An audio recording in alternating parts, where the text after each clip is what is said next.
Hello, I'm Dr. Scott Watier. And I'm Tommy Welling, and you're listening to the Fasting for Life podcast. This podcast is about using fasting as a tool to regain your health, achieve ultimate wellness, and live the life you truly deserve. Each episode is a short conversation on a single topic with immediate actionable steps. We cover everything from fat loss and health and wellness to the science of lifestyle design. We started Fasting for Life because of how fasting has transformed our lives, and we hope to share the tools that we have learned along the way.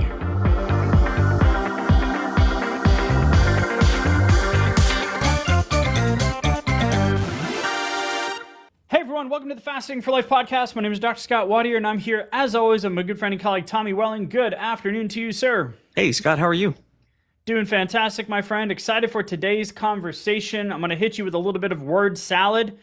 We're going to look at an article out of the Journal of Nature, specifically a subjournal, Nature Metabolism, and it's called Systemic Adaptations to Extreme Caloric Restrictions of Different Durations in Humans. So what the heck does that mean?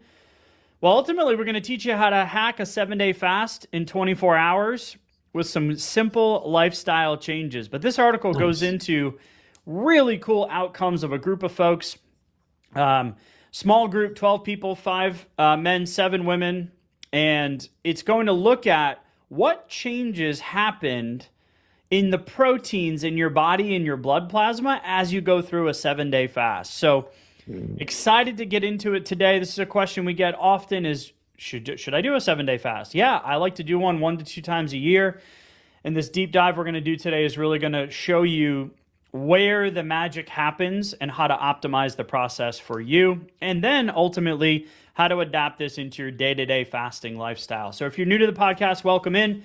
Head back to episode 0, episode 1, give it a listen. It's Tommy and I's stories on how fasting has transformed our lives and why we do what we do week in and week out, why we have the resources on the website, why we do the challenges and have coaching, because fasting absolutely transformed our lives and now thousands of others on this journey. So if you're a long-term listener, you're an OG, thanks for all of the downloads, the rates, the reviews, the shares. Thank you for being on this journey with us. We love to hear from you. Just gave a shout out to John the other day, who gave us a 1 or 2 year update on his transformation with fasting. And this is ultimately, you guys are why we do it. We're grateful for all the messages that you send us, all the questions you submit, and just happy and grateful that we can be on this journey with you. So what we're going to dive into today, Tommy, is, a 7-day water fast triggers a systemic shift that really becomes much more obvious after about day 3. Not just a simple eat less, weigh less type story, right? Because most people come to fasting for weight loss. Sure. So the nuance here is that there's a couple of things that take place at certain times, and then we're going to talk about this fear that's out there around, I'm going to lose lean muscle tissue. Right? So, what happens during this? And then what's the ultimate outcome of a 7-day fast? And do you actually keep the weight off that you lost during that 7 days? And what happened to your body composition during the process? Wow. So when we're looking at the results from that 7-day fast, we go there's a lot of different really cool processes that actually kick in. What are they? How much are they kicking in? What are they doing for us? Why should I care? Are they all based around my fat loss goals, my weight goals?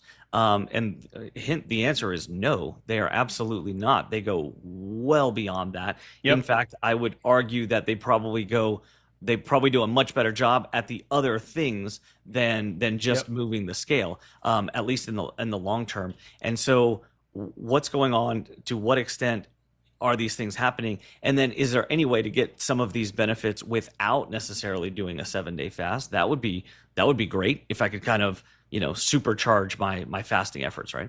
Yeah, because you could Angus Barbieri it, right? And just do, whatever it was, 372 days of fasting, or I always forget the numbers, 384.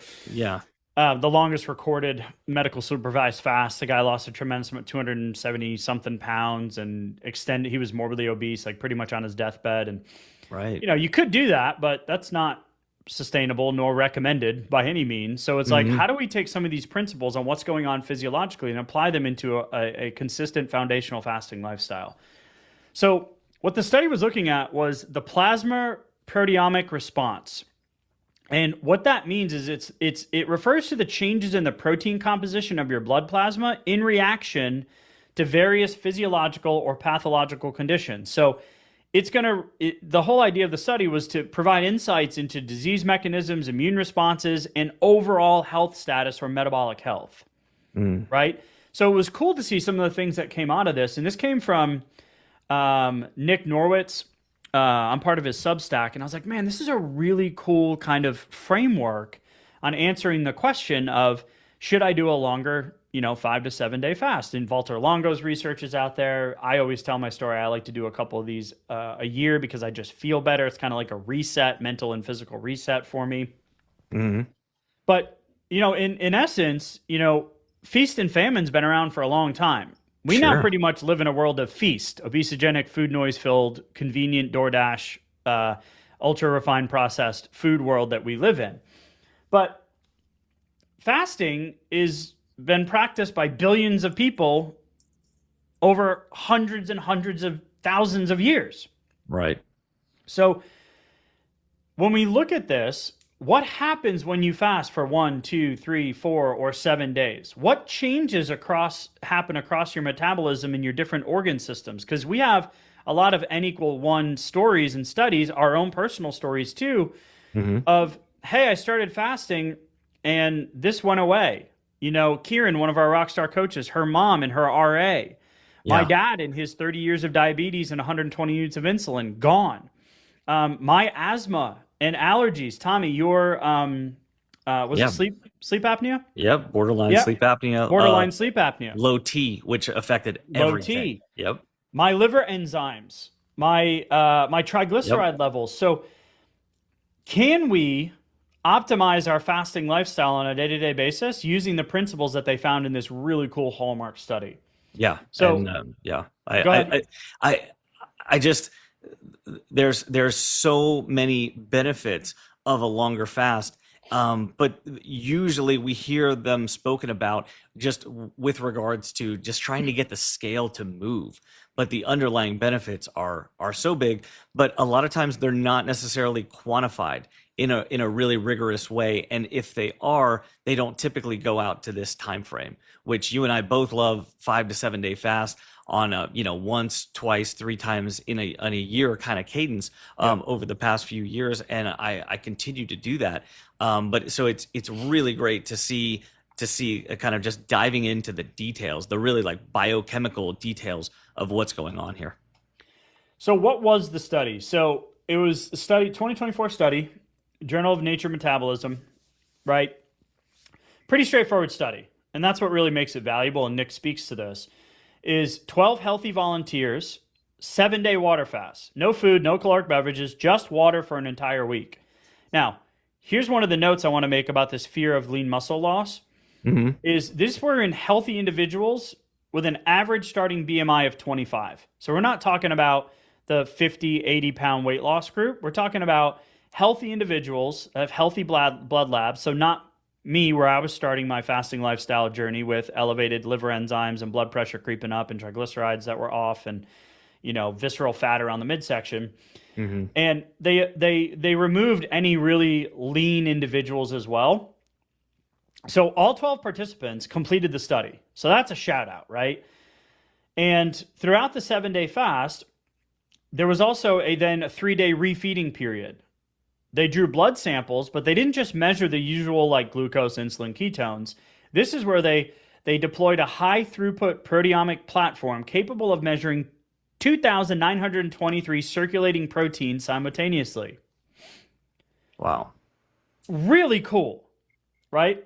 Yeah. Above my pay grade to fully understand what that means. Our basic understanding of, hey, they were measuring, again, the blood reaction to various physiological or pathological conditions. So disease mechanisms, immune responses, and again, that overall health status. So the first thing, this fear of muscle loss, right? I get my DEXA done minimum once a year, usually twice a year.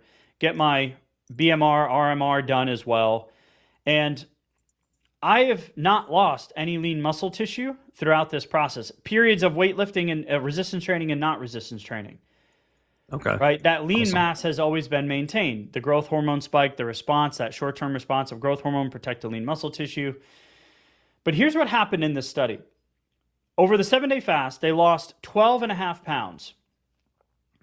Okay. And looking at the raw numbers, a proportion of that seemed to be lean muscle tissue. Okay. But here's the caveat. So the tech that we use to measure the lean mass aren't necessarily measuring just muscle. They're doing liver, organs, water content, and glycogen. So if any of you have ever done an extended fast or gone low carb, you know that you get the whoosh, right? All the water comes off. Oh, yeah. Right? So it's not a true representation of lean mass or skeletal muscle loss.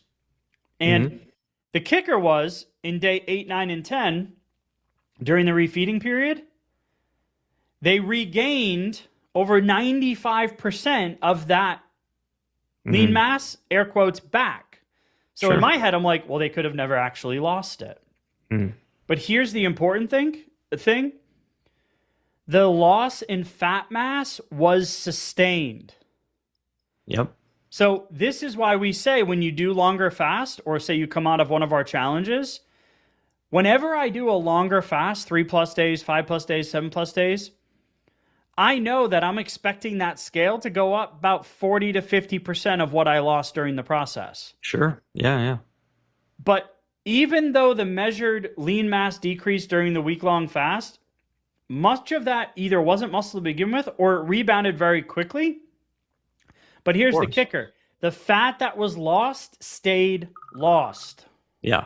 And that makes perfect sense because we burn through the fat as an energy source during the fast. But the other changes that show up as non-fat tissue decrease in mass and in weight, in volume, is essentially because we've taken all of those cells and shrunk them down. So it's not a decrease in the number of cells or anything else like that, but you're moving around, your water buckets are essentially changing during that fast. That big whoosh, all that water has to come from somewhere. It's not just sitting in some compartment in your body somewhere just away from the other cells. It's mostly sitting in muscular cells, actually. Yep. That's one of your largest sinks for water in your whole body. So it's if you've ever done an extended fast, like there's you don't feel different. You don't feel weaker. You can exercise all throughout that time. It's really good to be able to see what's going on within the body. And we did an early episode actually explaining some of this because this is one of the biggest kind of mental hurdles that people will have to jump over whenever they start fasting, especially if you've done a lot of resistance training, if you've spent a lot of time working out and thinking about your musculature, is but I don't want to erase any of my gains. I don't want to mess with any of my hard work, right? And I don't want to have a negative effect on my body composition. So we don't have to worry about that. And like you mentioned, the growth hormone protective effect is enough to counteract that. So it's a really good thing. And I would have loved to see if these participants, what they were doing activity-wise, but they kept the activity just do whatever you normally do. Baseline ADLs, really. Yeah. We're not measuring that, and so you just go about your regular day. We're not going to confound the results with any additional activity or anything else like that. So that's fine. So here's what happens day 1 through 2. This is where your body clears out. It's the fuel switch, right? It burns through your glycogen stores. You're going to switch into fat burning mode, increase your ketone production. And what they realize here is the proteins involved. So when they're measuring these proteins, about 1/3 of the proteins overall that they were measuring changed, which is really cool. The proteins initially that changed in day 1 and 2 were involved in fat transport, fatty acid metabolism, and ketone production, right? That's pretty much basic fasting 101. But there was something that really, that happened really cool in this time period in response to one of the proteins that they measured, and LDL cholesterol. And it's PCSK9. It's an inhibitor class of cholesterol-lowering drugs included in Repatha, right? Which is one of the brand names. Mm-hmm. So that protein promotes the breakdown of LDL receptors in the liver. LDL receptors are responsible for clearing LDL particles from the bloodstream, right? So when you do that, you're going to have higher circulating LDL cholesterol and ApoB levels. The PCSK9 inhibitors block that process, so your body can better process the LDL, this fear in the medical system of LDL cholesterol being directly related to cardiovascular disease, which we now know it's not, as a standalone lab metric. So what happened is fasting reduced those levels, and it started within this first 1 to 2 day time frame, this first 48 hours. So it reduced the protein, thereby increasing your body's ability to handle the LDL particle. And what ended up happening was it's going to increase that capacity to handle that lipid traffic, like that cholesterol traffic that's floating around. Mm-hmm. And ultimately, you're going to see a drop in your LDL numbers, your body's ability to process cholesterol and fat burning more efficiently, which is incredible. Wow. So it's telling your body like, hey, burn fat now, burn fat now, burn fat now. And that's why this 36 to 48 hour fast is a powerful tool to have in your fasting lifestyle tool belt. 100%. And it makes sense because without any stored carbohydrate, glycogen stores anymore, because we can only store about 20 to 30 hours, depending on the size of your frame, your musculature, all that stuff. But after those are burned through, we need to be biochemically in fat burning mode. And so, and the transition from one to the other is oftentimes where we see the toughest time during our fast. And it's going to be based on how much did I eat? What did I eat during my last meal? Because then once you're done burning through that and through your stored glycogen stores, then that's also determining how extreme of a switch is it going to be for my metabolism to go from the carbohydrate based glycolytic pathway of metabolism over into a state of I'm in a ketogenic state. I'm in a state of ketosis, and now I'm being able to tap into the long-term fat stores. So if you've ever felt like that transition and it's been kind of tough, that's a good time to supplement with some electrolytes. That's a good time to bring in some additional salt. And when you do that, that helps to kind of smooth that transition time until you're fully in fat burning mode. Yeah, and then day 3 through 5, it's really cool what happens. This is where like the deep remodeling begins. So there was a massive second wave of protein changes that went far beyond just that first kind of energy switch from sugar burner to fat burner ketone production stage. You know, it really in the first couple of days was changing kind of what the body burns, the fuel source, stored fat versus short-term energy or glucose that you're ingesting with food. But day 3 is like when the renovation crew shows up and the rewiring starts to begin. Nice. And this is where they saw the proteins activate related to the immune system, inflammation, the brain, and your actual blood chemistry, your cellular stress response, cardiovascular disease. All of these things started to change. 1,000 of the close to 3,000, just over 1,000 of the proteins changed significantly over the 7-day fast, and the majority of them didn't really begin to shift until day 3, which we're going to talk about and what Nick mentions as the day 3 threshold. We'll come back to that in a minute. The day 5 through 7, this is where you've got a new framework. This is where you really have a new metabolic infrastructure that starts to be set in stone. It's really going to be where those changes that were happening is going to come back to balance. So the body didn't panic. It didn't freak out. It didn't shut down. It settled into a reconfigured metabolic state, fundamentally different from the original baseline from where we started.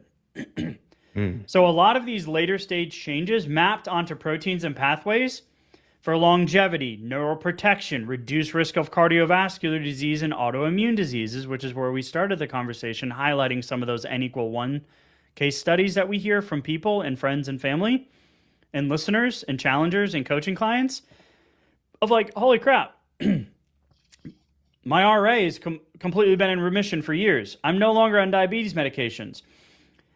I don't have brain fog, or my memory loss that I was experiencing has improved. So day 5 through 7 is where we saw longevity, neuroprotection, and reduced risk of cardiovascular and autoimmune diseases. Those proteins associated with those plasma proteins, really start to ramp up. So that's 1/3 of all of the proteins that were measured changed significantly in this 5 to 7 day time period. So day 3 threshold, and then we're going to talk about the refeeding and then the practical takeaways on how to really apply some of these protein changes into, let's say, a standard fasting lifestyle of a 18 to 22 hour, 24-hour OMAD type fasting lifestyle. Mm-hmm. When you look at the acceleration of the change too, we didn't have enough time to see where a lot of these processes stopped. Also, there's potential. It's like a story with a cliffhanger here, because a lot of these things were still changing all the way up through day 7, and would have potentially continued to either drop if they needed to drop, or continue to accelerate, or continue to rise if that was the trajectory. So a lot of these didn't just plateau at day 7; they just broke the fast, and then they ended up reverting towards the mean, or coming back into the normal physiological range. So it's really interesting. So if you have a minute to kind of go through and actually take a look at the graphics of this article, it can be really interesting and encouraging to see, hey, I'm doing a longer fast. There's reasons. There's a lot of good stuff going on, because we've talked to a lot of folks who've done 10 and 15 and 30-day fasts and things like that, which are incredible and oftentimes sound very unrealistic, or, oh my gosh, I could never do that. And or not required. Yeah, not required, sure. But then at the same time, it's like, if you're not necessarily going for movement on the scale, or just movement on the scale, but if you have other reasons why you want to do these things, these can be powerful motivators, and helping you to understand what's happening. Because are things going on under the surface, or am I just the weirdo who's not eating for extended period of time? Right. And so this day 3 threshold really does matter. The body shifts from simply changing fuel sources to like actively renovating itself. And unequivocally, we are in the camp that fasting has other benefits than moving the scale. Right? Oh yeah, and that's what 1000%. we do week in and week out. So typically the studies, a lot of the stuff we'll do is a small number of biomarkers. Most fasting interventions are less than 48 hours, modified ADF, et cetera. But this is like a much broader, like biological, paint by numbers, that the prolonged fast extends beyond the 3-day threshold. And what typically happens there is biological remodeling, organs, tissue systems, and this metabolic health state that we have. So what changed at the 72-hour mark? We'll keep it really like overview here, but heart health specifically, and the relevance to cardiovascular disease, was one of the big changes. And one of the proteins they looked at, it's directionally consistent with reduced cardiovascular risk. And there was a big change in this one protein that they looked at. To really just re-anchor to the point that doing this periodically, these extended fasts, has a incredible long-term health benefit. Oh yeah. The second category was brain health. They looked at specific proteins that really stood out, and it had to do with one specific protein and its effect on your brain function. So the outcome from the study was plasma levels of brain-specific members of this extracellular matrix, kind of the fluid that your brain bathes in, really kind of shed some light on a new path to help understand the success of kind of old school, ancient type medical practices, where fasting was used as a cure for a lot of disease processes that weren't even named back in the day. Does that make sense? Yeah, absolutely. The last one is going to be the autoimmune conditions. They looked specifically at one protein that was linked to rheumatoid arthritis, that if you had this higher levels of this protein, you had an increased risk of having RA and other autoimmune issues, specifically in this case, RA and interleukin 7. At day 3, there was a massive shift. More than 1/3 of the proteins captured, and many of those map really well to some of these biological pathways. This one here had a massive decrease in this protein, which, if you have high levels, links you to having autoimmune and RA type issues. Wow. So, I mean, it starts to make sense why we hear so much feedback yeah. as far as my RA symptoms are decreased now that I'm fasting, or we hear when I'm fasting or when I'm getting into the longer fast, that 30, 40, 50 hour kind of range, I'm feeling this decrease in symptoms. But then at the same time, when I go to break that fast, man, some of those symptoms come rushing back. And so then it becomes, okay, well, what are we doing during our nutrition opportunity window too? And because that's going to affect what's happening with these proteins, as well as potentially symptoms, and then long-term trajectories and long-term results. So does this mean that fasting is 100% effective in treating these diseases? No. Are we doing that with fasting? No. But it does suggest there's a lot more than just putting yourself into an easy way to get into a caloric deficit, right? Right. But the cool thing that happened was when they went through this day 8, 9, and 10 refeeding protocol, they were still monitoring these proteins, these proteomes. And some of the alterations in the immune and structural proteins in terms of cardiovascular disease, Alzheimer's, dementia, diabetes, blood sugar, all that kind of stuff, they stayed. So I love Nick's analogy here. He kind of uses like a software update, right? And, once the update installs, it doesn't uninstall just because you restarted the computer. Some of the reboot, some of that reprogramming sticks. Right. So I love the framework of doing this a couple times a year because you're going to get the long-term benefits. David Sinclair says the same thing. He does a lot of work in longevity and senescent cells and how your body can regenerate. So it kind of aligns with that same thought, is that there are benefits to doing this periodically to help that system reboot and then start with a new metabolic kind of onboarding system, because you're going to get the benefits. The key thing in the weight category was that the lean mass returned after the refeed period, but the weight loss, the fat mass loss, stayed.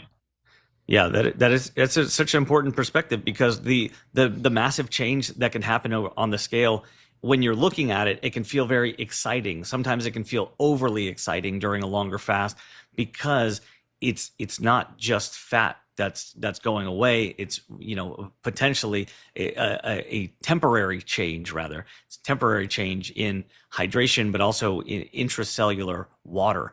And so then going into the fast, understanding that, not getting too attached to that low watermark on the scale that you might see, means that you'll definitely have less disappointment or less frustration coming out of that fast, because a long fast like that is incredible and should not be measured. The success of that fast should not be measured on the scale, because these things that we're talking about here, while they can be measured, they take a very strict, disciplined, rigorous experimental lab kind of procedure in order to measure them. So for you to know as the listener that you are creating this environment, you are reproducing these results within your body, means that you just need to trust the process, that these are the results that you will see within your body, even if you can't see the physical numbers to actually match them up. That's okay. So this is the distinction point in our recommendation. So inside of coaching and our challenges, we cycle through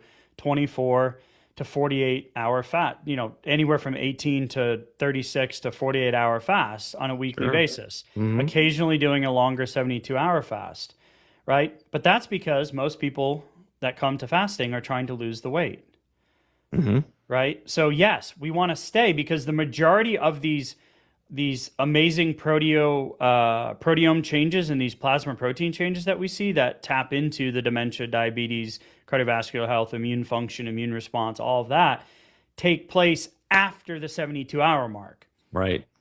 So if your focus is fat loss and weight loss, then we need to be cycling through those shorter fasts in a fasting lifestyle adaptation kind of way, which will get the scale down. Because if you can lose that visceral fat and get rid of that fat mass, that's the biggest lever that you can pull for proper long-term health and metabolic function, right? Yeah, it's metabolically active when you get rid of it. Someone to do a week-long fast every month, probably do more harm than good. not really creating long-term sustainable habits there. Hmm. You know, unless you're in the severe obese category, maybe.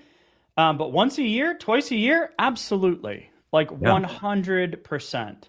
So the study really identified a threshold beyond which many of the more dramatic biological changes begin to emerge.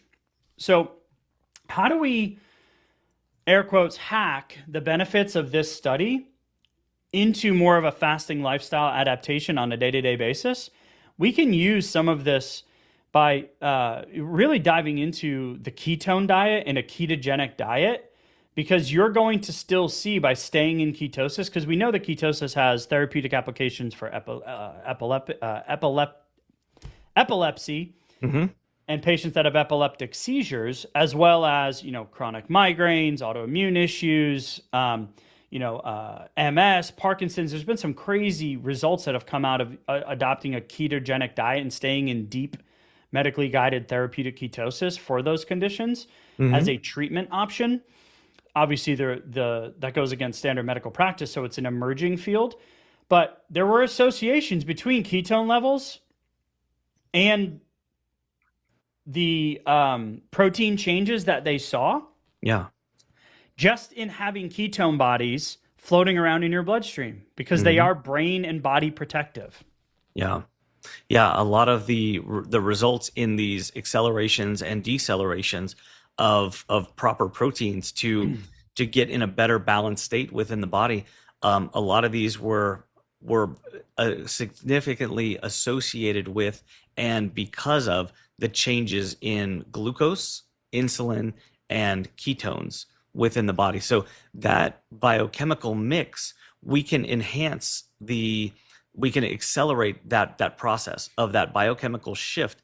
And the way that we do that is by understanding how our food choices, how we actually make those food choices and what we prioritize during our nutrition opportunities. So, you know, when we hear, you know, I'm going low carb, or I'm trying to avoid carbs, or I'm going keto, or the only time I see the scale move is when I'm following more of a ketogenic diet, then it's definitely, it's always the shiny object for weight loss, because we know if we're restricting carbs, we're probably going to be eating a bit less.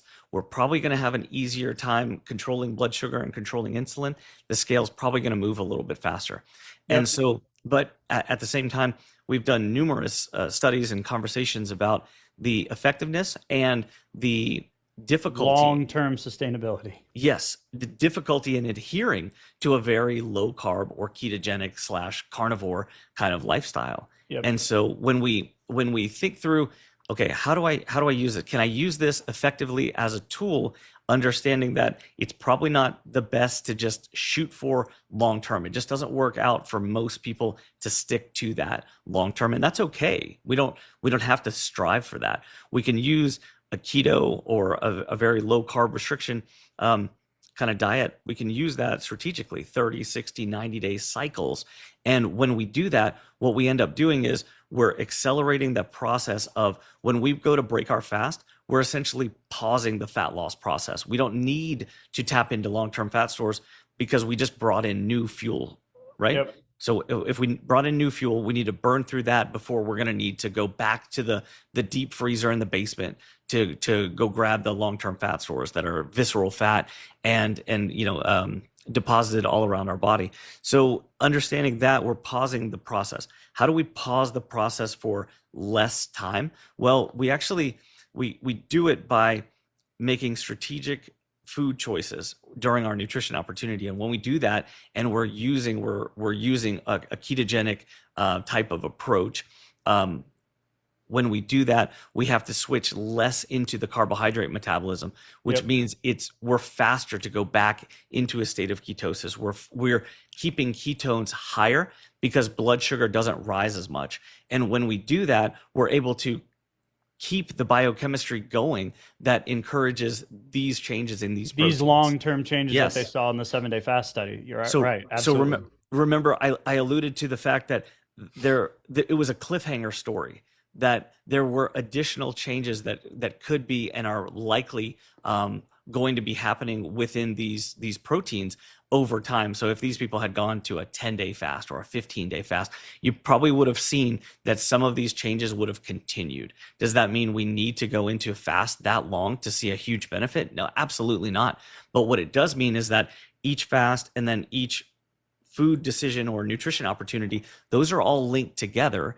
And so the proteins don't just all go back to baseline, go back to where they were before the fast. They don't just immediately return back to that point. Right. Some of these effects are cumulative and additive from one fast to the next, but not when we're fasting sporadically and just like a shotgun approach. But when we think about this as fast cycling, like we always talk about, and linking one fast to one meal choice to another fast to another meal, another nutrition opportunity, then we're able to get these additive and cumulative benefits over time.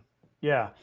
And so you're kind of like doing mini system upgrades to the software analogy earlier. Yes. By adopting this ketone production or ketogenic diet lifestyle. Now, electrolytes is a big part of this as well.